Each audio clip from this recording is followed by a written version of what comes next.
Tendre Père, on veut te remettre Noah, les parents.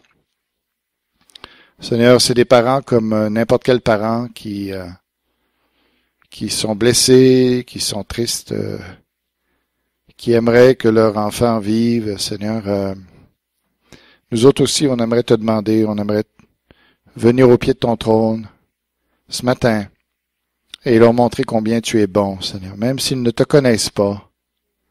Justement, Père, c'est une très bonne occasion pour toi de te révéler, de montrer, Seigneur, que tu es bon. Et les gens, tu sais combien il y a de gens qui te critiquent, qui disent que, Seigneur, que quand il y a des malheurs qui arrivent, comment ça se fait? Où est-ce que Dieu est bon? Et Seigneur, c'est pour ça qu'on te demande ce matin, te demande pour cet enfant. Déjà, on est un peu surpris qu'il soit encore vivant. Mais Seigneur, on te demande qu'il soit rétabli complètement. Viens toucher ce petit corps et viens toucher le cœur des parents au travers de ça, Seigneur. Surprends les médecins, surprends-nous, parce que tu es capable de le faire. Je te prie pour Nelson aussi, Seigneur, merci pour son désir qu'il a eu de venir nous apporter ta parole.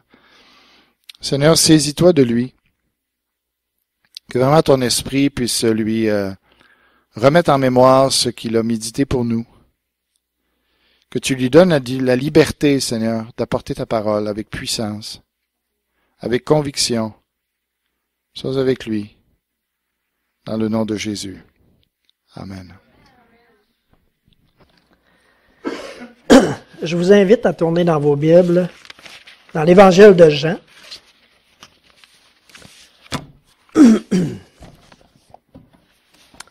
Au chapitre 21,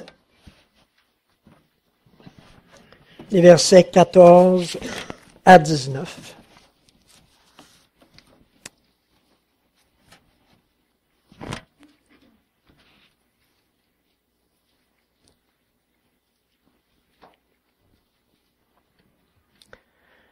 C'était déjà la 3e fois que Jésus se montrait à ses disciples depuis qu'il était ressuscité.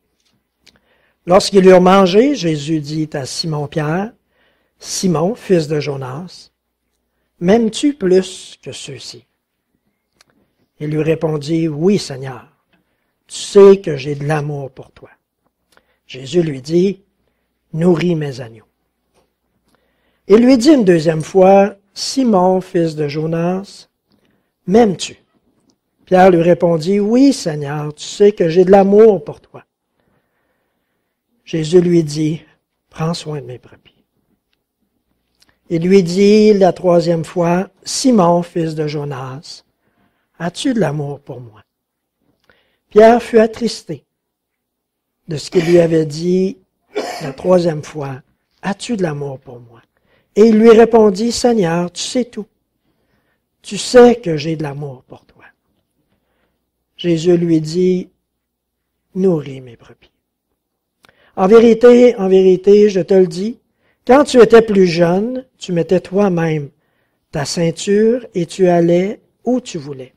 Mais quand tu seras vieux, tu tendras les mains et c'est un autre qui attachera ta ceinture et te conduira où tu ne voudras pas. » Il dit cela pour indiquer par quelle mort Pierre révélerait la gloire de Dieu. Puis il lui dit, « Suis-moi. »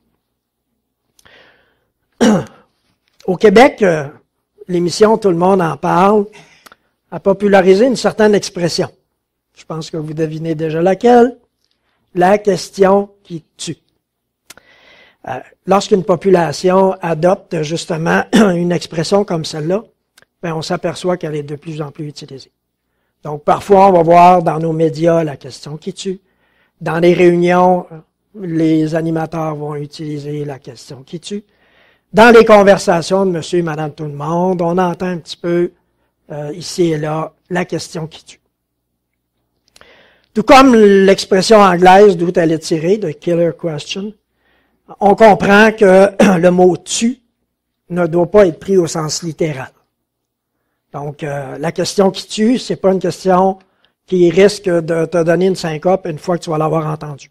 Hein? c'est plutôt une question embarrassante. Ça peut être une question qui est jugée très importante. C'est assez souvent aussi la question pour laquelle on tient à avoir une réponse. Donc,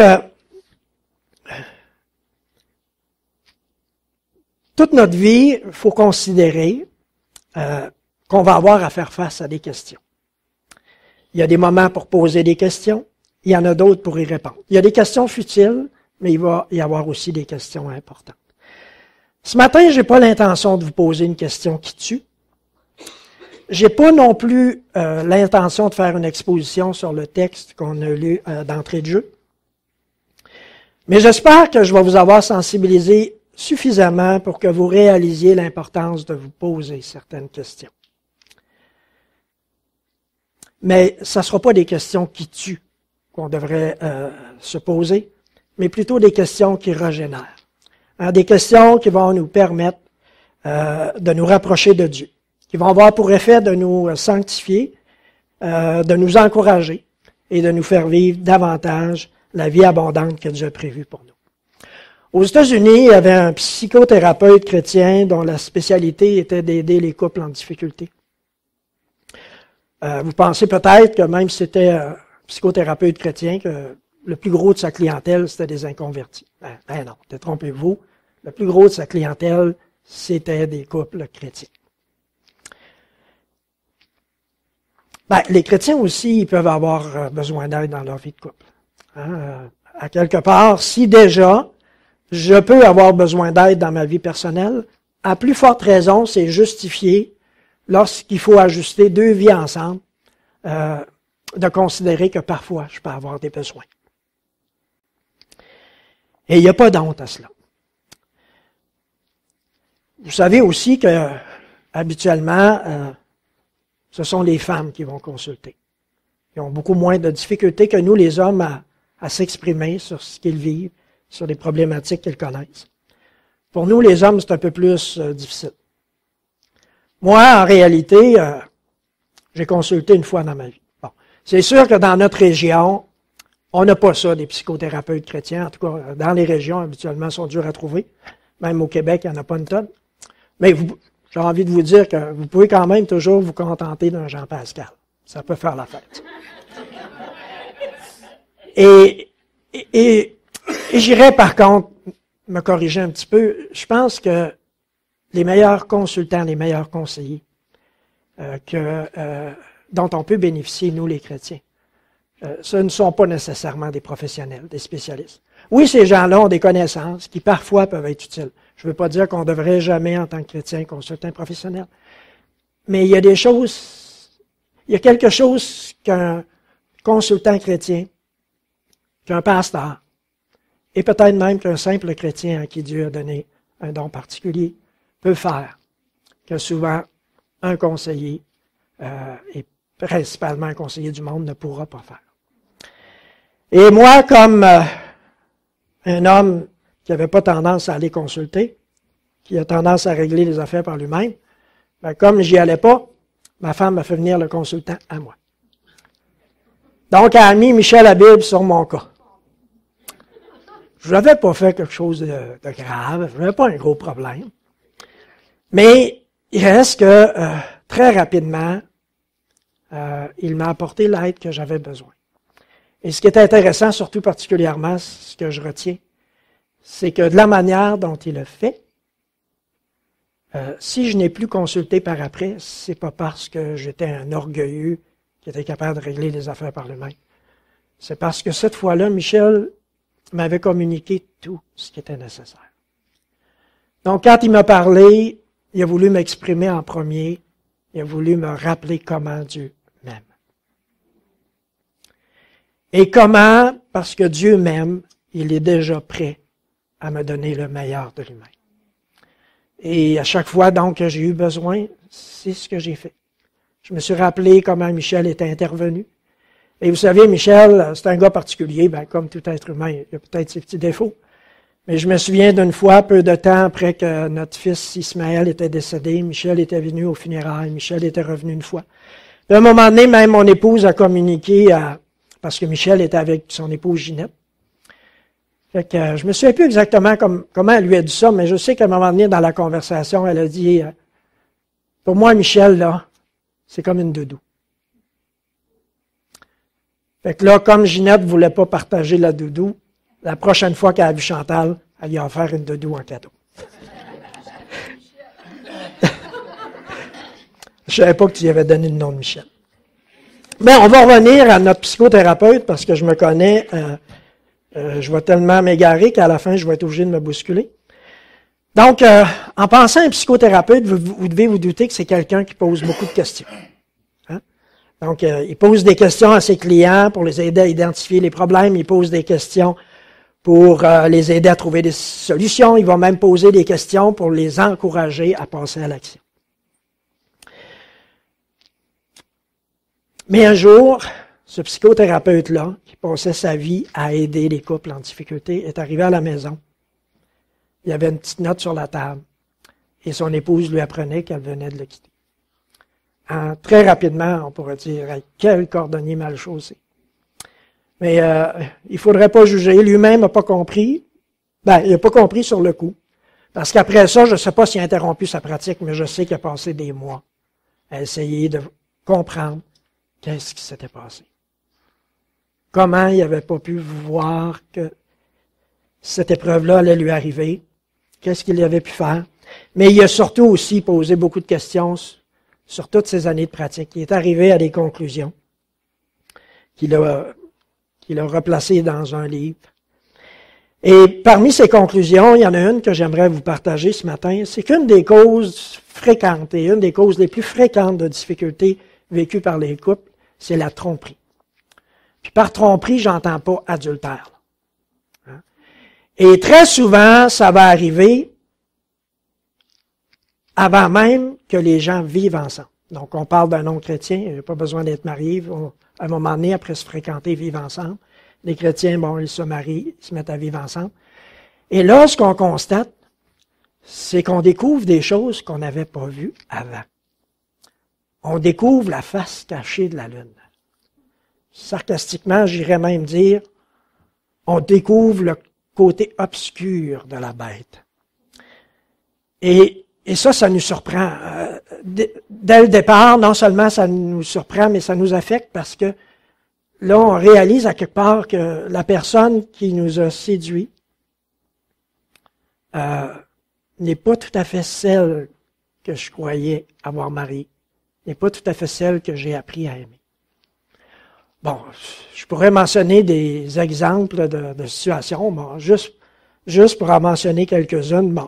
Tiens, il est devenu tout à coup très impatient, irritable. À la moindre petite chose, les colères éclatent. Ça peut être quelqu'un aussi qui a dissimulé une dépendance, des problèmes financiers qui l'a entraîné dans le couple.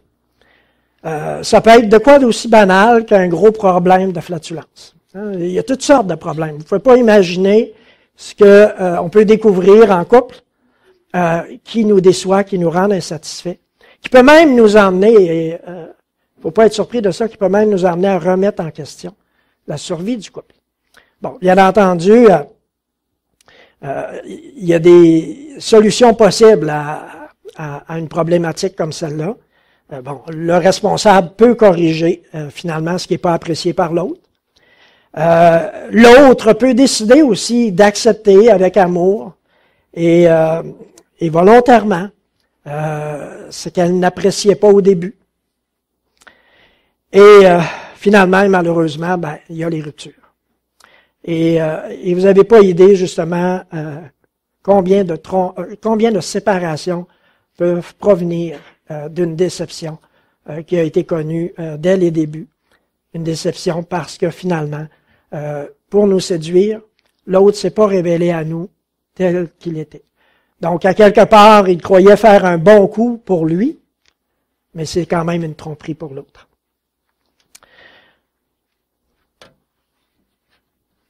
Bon, c'est sûr que dans un contexte chrétien, entre autres, quand on veut éviter cela, quand les gens finalement, quand les personnes impliquées ont vraiment l'intention de laisser Dieu diriger leur fréquentation et leur avenir, ce qui va se passer, c'est que on va accepter qu'un conseiller intervienne. On va être encouragé, on va les encourager dès le départ à être honnêtes, à être transparents l'un envers l'autre, à s'exprimer sur leurs attentes et sur leurs projets, à se faire poser des questions, à se questionner, à se remettre en question. Finalement, même, on va les encourager à vivre des situations un petit peu cocasses, mais par lesquelles ils vont apprendre à se connaître véritablement. À ce moment-là, avant de faire le pas, avant de m'engager pour la vie, ben je sais je connais très bien la personne que j'aime et je sais avec qui je vais continuer ma vie. Bon, c'est sûr que ce matin, je vous parle de ça, là. Les tromperies du début, suite à la période de séduction et tout ça. Puis vous allez vous dire, ben la plupart d'entre nous, on n'est plus là. Les fréquentations, c'est terminé. On n'est plus un couple en préparation du mariage. Mais il reste que on peut quand même tirer des instructions de l'exemple que je viens de vous donner. On peut même l'appliquer à notre relation avec Dieu. Donc, on ne peut pas imaginer comment ça peut se transposer. Au départ, c'est sûr qu'il faut corriger certaines données. Bon, premièrement, Dieu ne nous a jamais trompés et il ne nous trompera jamais. Deuxièmement, Dieu nous connaît mieux que nous-mêmes. Il n'y aura pas de surprise pour lui et il nous accepte aussi tels que nous sommes. Troisièmement, dans la mesure où on veut corriger nos défauts, Dieu est même prêt à nous aider. Il accepte qu'on s'améliore et il va accepter aussi qu'on le fasse à notre rythme. Dieu est toujours là pour échanger avec nous. Il est prêt à nous aider, il nous attend, même quand nous ne sommes pas présents au rendez-vous. En réalité, même quand Dieu constate nos infidélités puis on a honte, ben on voit que Dieu n'a pas l'intention de se venger. Il n'a pas l'intention de nous faire payer la note. Il demeure fidèle. Et il est toujours prêt à nous pardonner. Donc, en réalité, Dieu, sur le plan spirituel, on peut le considérer comme un partenaire idéal. Mais même si on fait affaire avec un partenaire idéal, il peut nous arriver d'être déçus. On peut être déçu de Dieu. Il y a des personnes qui, après quelques mois, quelques années, considèrent que ce qu'ils avaient pensé de la vie avec Dieu, c'est pas tout à fait ce que c'était. Ce qu'ils avaient imaginé d'une relation avec Dieu, ce qu'ils avaient compris, c'est pas nécessairement ça qu'ils vivent. Donc, eux aussi, comme dans un couple qui découvre des petites vérités à un moment donné, ben eux aussi, finalement, peuvent connaître une certaine insatisfaction. Mais la grosse différence, c'est que si je suis insatisfait à quelque part, que je sois en faute, ou non, il reste que dans une certaine mesure, j'ai été trompé. Sauf que je n'ai pas été trompé par Dieu. J'ai été trompé par notre ennemi commun. Et ce matin, ce que j'aimerais aussi nous faire réaliser, c'est que l'ennemi, quand il veut nous tromper, il procède comme il est, c'est-à-dire avec beaucoup de subtilité et de ruse. Je veux juste nous aider pour comprendre ça, à revenir sur le fait que on peut tous s'écarter de Dieu de différentes manières. Mais en général, on peut dire, bon, une des premières façons dont je peux m'écarter de Dieu, ben j'ai juste à choisir de faire le mal. Donc, en réalité, pour nous, c'est évident. Et à partir du moment où on constate que délibérément un chrétien choisit le mal plutôt que le bien, ben il est déjà loin de Dieu. Il s'est déjà éloigné de Dieu. Deuxièmement, ce qui peut m'arriver, c'est que je vais m'éloigner de Dieu lorsque je vais décider de ne pas faire le bien. Jacques nous rappelle, celui donc qui sait faire ce qui est bien et qui ne le fait pas commet un péché. Donc en réalité, c'est pas juste faire le mal qui peut m'éloigner de Dieu, c'est de ne pas faire aussi le bien que Dieu voudrait que je fasse. Et lorsque ce matin, dans le partage, Jean-Pascal a introduit l'importance d'être dans la volonté de Dieu, ben, on pense que être dans la volonté de Dieu, ça se limite à ce deuxième stade-là. Et il y a un troisième stade. Et celui-là, on l'a pas tous saisi dans les Écritures, mais c'est lorsque finalement, on n'a pas compris que Dieu nous appelle parfois à choisir entre le bien et le meilleur. Et c'est là que Satan est subtil, parce qu'il va nous présenter un choix où tout simplement, on va être face à quelque chose qu'on pourrait faire, qui est moralement bien, qui est bon. Hein, on peut appeler ça une bonne chose, une bonne action. Mais en réalité, c'est pas vraiment ça que Dieu veut qu'on fasse à ce moment-ci, à cette occasion-là. Donc Dieu a quelque chose d'autre en vue pour moi. Et ça m'amène au passage qui, ceux qui veulent peuvent tourner dans Philippiens chapitre 1, au verset 9 et 10. À ce moment-là, c'est Paul qui s'adresse aux Philippiens. Et il dit, ce que je demande pour vous dans mes prières, c'est que votre amour augmente de plus en plus, en connaissance et en pleine intelligence, pour que vous puissiez discerner les choses les meilleures, afin que vous soyez purs et irréprochables pour le jour de Christ. Bon, si je paraphrase un petit peu le texte, tout en restant fidèlement accroché à ce qu'il dit, ben, je pourrais vous représenter ça de la manière suivante. Ce que je demande pour vous dans mes prières, c'est que votre amour pour Dieu et pour les autres augmente de plus en plus.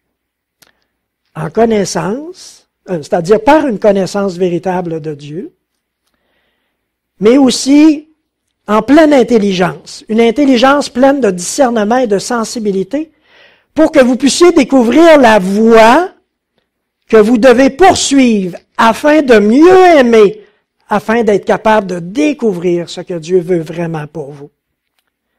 Et c'est là que vous allez pouvoir discerner les choses les meilleures. Ce qui est essentiel, les choses excellentes, ce qui est important. Je vous rapporte là, toutes sortes de termes utilisés pour rendre le texte dans d'autres versions bibliques. Donc, encore une fois, cette prière-là pour les Philippiens, ben, elle avait une portée à court terme, afin que vous soyez actuellement purs. Mais pas juste purs, exempts de péché, mais que vous soyez purs au niveau de vos pensées, que vous partagiez les mêmes pensées que Dieu, que vous soyez son collaborateur pour faire ce qu'il s'attend de vous. Il vous arrive dans la vie, hein, des fois, là, on aime tellement l'autre, on y pense, puis on dit, hey, là, faut que ça sorte, là, faut que j'exprime ça. Qu'est-ce que je pourrais lui faire? Qu'est-ce que je pourrais faire pour lui faire plaisir? Puis là, j'espère que ça vous arrive pas juste une fois par année, là, quand c'est son anniversaire de naissance. Mais des élans d'amour comme ça, généralement, nous poussent à vouloir faire plaisir à l'autre, à vouloir lui plaire. Et à quelque part, ça devrait être ce qui nous habite continuellement dans notre relation avec Dieu. Parce que vous allez vous dire, ouais, j'avais jamais vu ça comme ça. Mais en même temps, je dois vous dire là, que la plupart des chrétiens sont dans le premier et le deuxième stade. Hein, soit qu'il y en a qui carrément pêchent volontairement. Il y en a d'autres que finalement, ils font tous les efforts possibles pour ne pas pécher, mais en même temps, ils mettent de côté la possibilité de faire les choses que Dieu aimerait qu'ils fassent.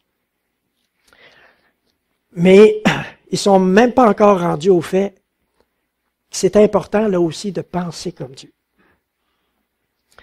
Donc à ce moment-là, ce que j'ai envie de vous dire, et je vais sauter quelques éléments, c'est que même quand on réfléchit sur le fait, qu'est-ce que Dieu veut pour moi? Comment puis-je découvrir la volonté de Dieu? Je peux déjà vous répondre pour en avoir partagé avec des chrétiens, pour avoir ramené des études là-dessus. C'est pas nécessairement facile à appliquer. Bon, c'est pas facile parce que c'est pas toujours évident, mais aussi parce que parfois, l'ennemi va tout simplement intervenir dans nos pensées pour nous empêcher de découvrir et de faire ce que Dieu veut. Donc, il faut être conscient de ça. Et ce matin, je vais nous ramener vers un exemple qui est évident pour moi dans les Écritures. Et il n'y a rien de mieux que Pierre pour nous illustrer ça. Donc, vous n'êtes pas obligé de suivre avec moi dans la Bible, mais je vais référer principalement à deux textes. Matthieu, chapitre 16, au verset 21, dit « Dès ce moment, Jésus commença à montrer à ses disciples qu'il devait aller à Jérusalem. Il devait y aller pour souffrir beaucoup de la part des anciens, des chefs des prêtres et des spécialistes de la loi. Il devait être mis à mort et ressuscité le troisième jour. Alors Pierre le prit à part et il se mit à le reprendre en disant « Que Dieu soit favorable envers toi, afin que cela t'arrive pas. » Mais Jésus se retourna et dit à Pierre « Arrière, Satan, tu es un piège pour moi. Car tes pensées ne sont pas les pensées de Dieu, mais celles des hommes. » Donc, j'ai entendu quelques petits murmures parmi vous. On se souvient tous de ce texte-là, mais ce qu'on oublie peut-être parfois, c'est que ça a été tout à fait différent quelques minutes plus tôt. Donc, si je reviens dans le contexte de ce verset-là, il faut se rappeler au départ qu'André, le frère de Simon-Pierre, c'est lui qui a présenté Jésus. Quand il a présenté, il a dit « Hey, on a découvert le Messie. » Puis le Messie, pour la très grande majorité des Juifs, là, c'était pas compliqué. C'était le libérateur. C'était celui qui allait venir pour rétablir le royaume d'Israël définitivement. Donc, dans le cas présent, là, hey, si le Messie est déjà là, il va nous débarrasser des Romains. Donc, c'était la pensée qu'ils habitaient, et on ne sait pas après ça jusqu'à quel point leur pensée au sujet du Messie a pu évoluer, mais il reste que je suis convaincu que Pierre était encore dans cette perception-là du Messie. Donc, ce qui est arrivé, c'est que, et on pourrait le dire de cette manière-là, Pierre a été un petit peu dérangé par la prophétie que Jésus venait d'y amener, puis il lui a tout simplement dit, tu sais, Jésus, tu es le Messie. Hein? Tu es le Fils du Dieu vivant. C'est ce qu'il lui avait dit plus tôt. Hein? C'est ça qu'on oublie. Jésus avait rappelé, c'est-à-dire Pierre avait rappelé à Jésus quelques temps plus tôt, quelques minutes plus tôt, dans une déclaration. Jésus, tu es le Messie, mais tu es aussi le Fils du Dieu vivant. Donc, encore une fois, c'était une réaction qui était un petit peu particulière, parce que vous auriez demandé à la très grande majorité des contemporains, à ce moment-là, qui ont vu des miracles de Jésus, qui ont entendu des enseignements de Jésus, et à la question que Jésus leur avait posée, qui dites-vous que je suis? Qu'est-ce que les hommes disent à propos de moi? Qu'est-ce que les hommes pensent de moi? Donc, c'est là que les disciples ont mentionné. Il y en a qui pensent que, finalement, c'est Élie qui est revenu parmi nous. Il y en a d'autres qui disent, c'est Jean-Baptiste qui agit en toi. Donc, on a donné des exemples de la perception que les gens avaient de Jésus. Et là, tout de suite après, Jésus est allé leur demander, mais vous, là, qui dites-vous que je suis? Qu'est-ce que vous pensez de moi? Et là, spontanément, Pierre est allé dire, Jésus, tu es le Messie, le Fils de Dieu. Et ça, ce que j'étais en train de vous dire, c'est que, à quelque part, c'est pas parce qu'ils ont vu ces miracles, qu'ils ont entendu ces enseignements, qu'ils ont nécessairement tiré cette conclusion-là. Parce que la majorité des Juifs autour n'auraient pas été déclarés spontanément que Jésus était le Messie. Et encore moins qu'il était le Fils de Dieu. Parce que déclarer que Jésus était le Fils de Dieu, à quelque part, si on considère la conception que les Juifs avaient de Dieu, c'était un blasphème. Donc, à ce moment-ci, ce qu'on doit réaliser, là, c'est que l'affirmation de Pierre n'était pas des pensées humaines. D'ailleurs, Jésus lui a rappelé, il lui a dit, tu es béni, Simon-Pierre, parce que les pensées que tu viens de partager ne sont pas des pensées d'homme. Donc, Jésus a confirmé que la déclaration que Simon-Pierre venait de faire venait de Dieu. Donc, quelques minutes plus tôt, Jésus souligne à Pierre, la déclaration que tu viens de faire te vient de Dieu. Et là, ici, on est dans un autre contexte. Donc, ce qu'on peut conclure, c'est que la prophétie que Jésus est en train de partager, ça ne cadrait pas du tout avec le scénario que Pierre avait pour Jésus. Donc, en réalité, Jésus est en train de dire que les chefs religieux juifs allaient s'en prendre à lui. Donc, moi, j'aurais envie de vous rappeler un petit peu ce que Jésus a dit, mais un peu probablement avec ce qui aurait été la pensée de Pierre. Ben, tu sais, Jésus, malgré les différends que tu as eus avec les chefs religieux, là, on comprend que tu sois inquiet par rapport à ta survie. Tu t'imagines probablement qu'ils vont s'en prendre à toi. Mais en tant que Messie, Dieu va t'éviter cette fin tragique-là. Parce que, à quelque part, ta mission à toi, là, c'est pas de mourir entre les mains de nos compatriotes. Ta mission à toi, c'est de nous ramener Israël dans sa gloire et de nous débarrasser des Romains. Donc, ce qu'on peut réaliser ici, c'est que, dans le fond, Satan a emmené Pierre à banaliser finalement ce qu'il est en train de dire à Jésus. Et c'est souvent ça qui nous arrive.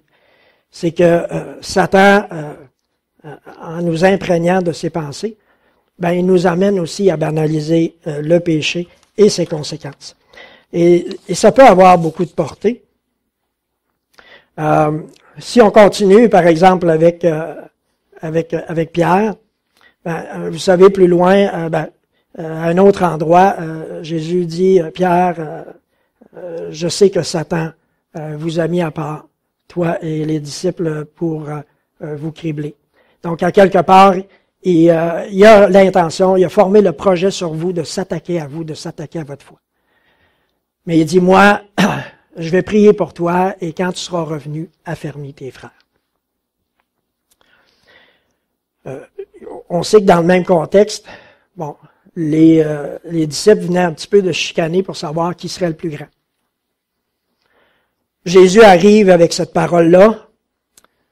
Satan va t'ébranler, mais je prie pour que Dieu, je te prie finalement pour que tu sois épargné, puis éventuellement je compte sur toi pour ramener les autres.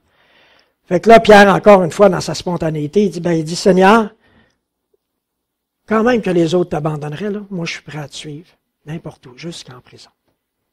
Donc tu peux compter sur moi. Donc c'est là que Jésus lui a rappelé, Pierre, avant que 24 heures s'écoulent, tu vas m'avoir renié 3 fois. Mais les pensées de Pierre ne l'ont pas égaré jusque-là. C'est allé encore plus loin que ça. Pierre, au moment où Jésus a été arrêté, qu'est-ce qu'il a fait? On s'en prenait à son Messie. Première chose qu'il prend, c'est une épée. Et il décide d'empêcher qu'on s'attaque à son Messie en coupant l'oreille du garde. Et là, on arrive au texte de ce matin où finalement, ce qu'on s'aperçoit, c'est que non seulement Pierre a renié Jésus comme Jésus l'avait prédit, non seulement Pierre avait déjà vu 2 fois Jésus ressusciter, ce qui aurait dû avoir un impact remarquable dans sa manière de penser, dans sa manière de voir les choses, mais il était retourné pécher. Et vous savez que Jésus lui avait déjà communiqué la mission d'être un pécheur d'hommes. Mais ce matin-là, lorsque Jésus est venu à leur rencontre pour la 3e fois, Pierre était retourné pêcher le poisson. Est-ce qu'il avait complètement oublié sa mission? Peut-être que oui. Mais on retrouve Pierre dans cette condition-là. Et malgré que Jésus leur a permis d'avoir encore une pêche miraculeuse, Jésus savait là, qu'il était temps pour lui de s'adresser à Pierre de façon particulière une dernière fois. Et on a le texte de ce matin, où volontairement, encore une fois, Pierre ne l'a pas compris, mais volontairement, Jésus lui a demandé 3 fois s'il l'aimait. Est-ce que tu m'aimes plus que les autres? est-ce que tu m'aimes indépendamment de tout? Et la troisième fois, il n'a même pas utilisé le même terme dans le grec pour le mot amour. Ben, dans l'araméen peut-être là, mais cette fois-là, Jésus s'est adressé à lui et il lui a demandé à un niveau moindre, est-ce que tu m'aimes, Pierre? C'est là que Pierre a été déçu, c'est là que Pierre a voulu lui reconfirmer.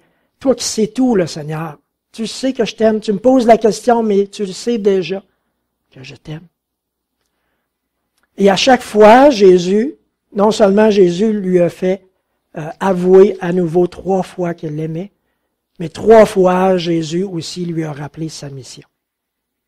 Paix mes brebis, prends soin des autres. Et là, Jésus a continué un petit peu plus loin en lui disant aussi que finalement, non seulement tu vas être appelé à continuer ou à te concentrer sur ta mission de pécheur d'homme, mais je veux que tu saches qu'un jour, finalement, tu vas connaître une mort semblable à la mienne. Donc, à partir de ce moment-là, on peut conclure, et les Écritures nous le témoignent, que la façon que Pierre avait de penser a changé. À partir de là, finalement, et Jésus lui a quand même dit « Suis-moi ». Hein. Donc, à partir de là, Pierre a vraiment compris qu'est-ce que c'était de suivre Jésus. De suivre Jésus dans une relation intime avec lui. Et nous, qui n'avons pas idée comment nos raisonnements erronés peuvent avoir un impact, comment il est facile pour l'ennemi aussi de nous détourner de la volonté de Dieu. Ben, je peux vous rappeler qu'il y a des gens comme Lois Schonk ou Lawrence Crabb, que beaucoup connaissent. Ce sont des gens qui ont eu l'occasion d'exposer le fait que nous, en tant qu'êtres humains, on passe le plus gros de notre temps à répondre à des besoins fondamentaux. Et que ce soit des besoins physiques essentiels, que ce soit des besoins qui sont reliés à notre valeur personnelle, à notre importance. L'essentiel de nos préoccupations, l'essentiel de nos décisions, de nos gestes au quotidien sont concentrés là-dessus. Et pour l'ennemi, il suffit qu'il sème en nous le doute que Dieu n'a pas le temps ou qu'il ne peut pas se préoccuper de chacun de mes besoins pour que j'aie envie de prendre les choses en main.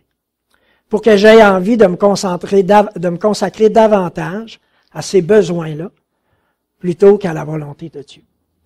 Donc, j'aurais pu ce matin parler beaucoup des obstacles à la volonté de Dieu. J'aurais pu vous dire qu'il y a 20 ans, lorsque j'en parlais, je disais que le plus grand besoin que les chrétiens avaient, c'était d'apprendre à gérer leur temps pour Dieu. Aujourd'hui, je vous dirais qu'un des grands obstacles que nous avons, c'est pas de gérer notre temps, c'est de gérer nos priorités. Et je vais par contre me contenter de vous dire que si vous n'avez pas encore réalisé la portée des pensées étranges à celles de Dieu, je vais juste vous ramener sur un enseignement de Jésus où Jésus est allé dire si vous laissez libre cours à vos petites colères égoïstes, si vous entretenez des désirs de convoitise à la légère, vous êtes passible des mêmes conséquences qu'un meurtrier et qu'un adultère. Oui, parce qu'un adultère, dans ce temps-là, il ne s'en tirait pas facilement. Hein. Donc, ça nous rappelle ce correctif-là, hein, parce que la tradition juive, à quelque part Satan, lui nous fait croire que si tu ne passes pas à l'action de façon drastique, il n'y a pas de problème. Mais Jésus, il dit, si tu as déjà ça dans tes pensées, moi je te dis que tu mérites la même chose que celui que tu es, que celui qui est adultère. Pourquoi? Parce que ces croyances-là ont comme objectif de nous éloigner de la pensée et de la volonté de Dieu. Donc, quelqu'un qui se soucie de sa relation avec Dieu, c'est-à-dire quelqu'un qui ne se soucie pas de sa relation avec Dieu, c'est quelqu'un qui, à quelque part, méprise et dédaignent le salut qu'il a reçu de Dieu. Ils méprisent l'Évangile. Ça correspond tout simplement à la pratique d'une religion vaine et sans portée réelle. Toute relation enrichissante, que ce soit dans nos vies avec les frères et sœurs ou avec Dieu, va être composée premièrement d'une communication qui est constante, d'une communication qui est stimulante. On va y voir des objectifs, des intérêts partagés. On doit y retrouver la confiance envers l'autre et finalement, il doit y avoir le don de soi. Donc ça, ce sont les principaux ingrédients d'une relation enrichissante et durable. Puis lorsqu'un élément est manquant ou lorsqu'un élément prend moins d'importance, ben on peut déjà sentir qu'il va y avoir de l'insatisfaction dans la relation. Donc, pour connaître une relation enrichissante et durable, il faut le vouloir, il faut s'y investir, puis il faut aussi l'entretenir. Il ne faut jamais rien prendre pour acquis. Et un outil efficace pour y arriver, et pour se corriger aux besoins, là, donc, c'est-à-dire, pour y arriver, c'est d'évaluer finalement notre relation avec Dieu par des questions donc se questionner de temps en temps et d'une manière constructive.